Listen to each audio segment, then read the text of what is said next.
In the complementary and alternative space, allergy and asthma is a big deal.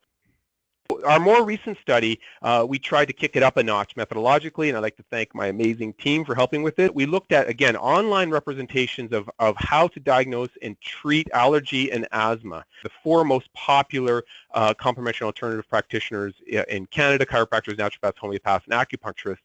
And what we did is we searched the web as if we were in, and there's a way that you can do this methodologically, as if we were in each city, and we looked for the top 10 hits for each of the top 10 cities for each of these providers.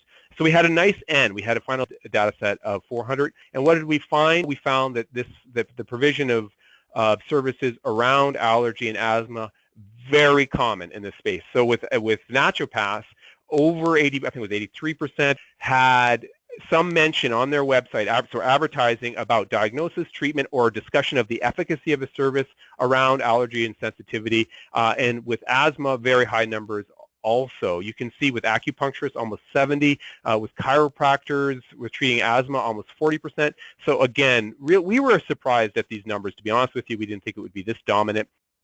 And here what you can see, just to drill down a little bit further, the kinds of things that are being offered. So we have, in the context of allergy treatments, about 75% of naturopaths claim that they have an allergy treatment, and with asthma, we have over 60%. And the numbers with allergy treatments with chiropractors, about 30%, and almost 40% for asthma. So again, I think the data is pretty, I think, stark. So what are the treatments that are being offered?